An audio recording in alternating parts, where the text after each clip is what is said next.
Feud, Ryan Murphy's historical anthology, is finally back with Season 2. After a 5-year gap, the FX series returns with an all-new, star-studded installment called Capote's Women, with a focus on the falling out between notorious writer Truman Capote and several of his female friends, including Ann Woodward, Paley, ZZ Guest, Gloria Guinness, Joanne Carson, and Slim Keith. It's such a great lineup of extraordinary women, and great roles, Naomi Watts tells ET about the series, in which she'll portray Paley. Rounding out the female cast is Callista Flockhart, Chloe Sevigny, Demi Moore, Diane Lane and Molly Ringwald, while Tom Hollander is tasked with embodying Truman Capote.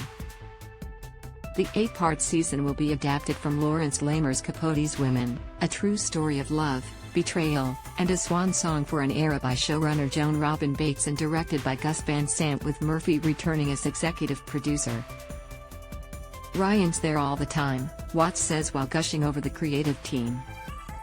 Lamer's book, meanwhile, details the complex relationships and scandals that surrounded Capote's then unfinished final novel, Answered Prayers, which was based on and would supposedly betray the socialites he affectionately referred to as swans.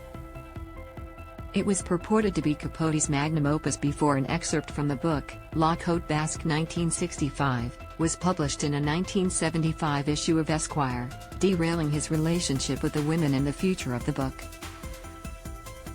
Given the success of Season 1, Feud, Betty and Joan, which starred Susan Sarandon as Betty Davis and Jessica Lange as Joan Crawford and recounted the notorious filming of Whatever Happened to Baby Jane, Capote's Women surely will have everyone talking and watching. Naomi Watts as Babe Paley. "I'm thrilled," Watts says of the series. She will portray Barbara Paley, who is largely known as Babe. A former Vogue editor, she left her job after marrying CBS founder William S. Paley. Chloe Sevigny as ZZ Guest. Once featured on the cover of Time magazine, ZZ Guest was regarded as a member of America's high society. She was also known for her work as a stage actress, author and columnist, and garnered some fame as a fashion icon. Callista Flockhart as Lee Radziwill. Lee Radziwill was a socialite and public relations executive, who was also the younger sister of First Lady Jackie Kennedy.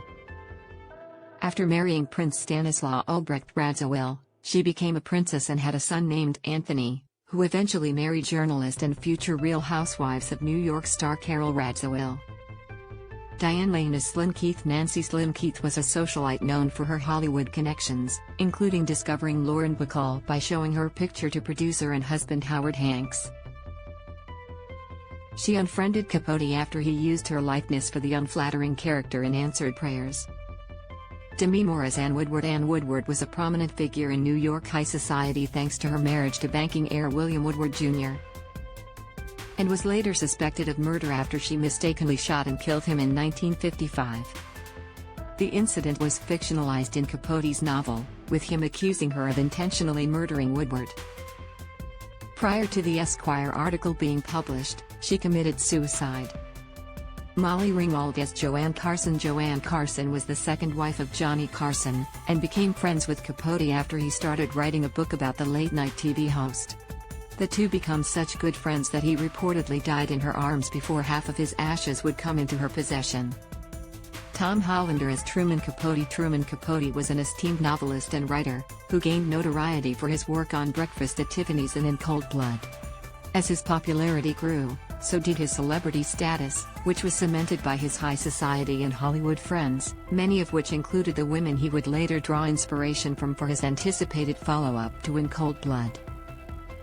The book, which was published posthumously in 1986, was described as a sordid tale that chronicled the exploits of that era's many prominent socialites who would rather have their unflattering stories remain secret.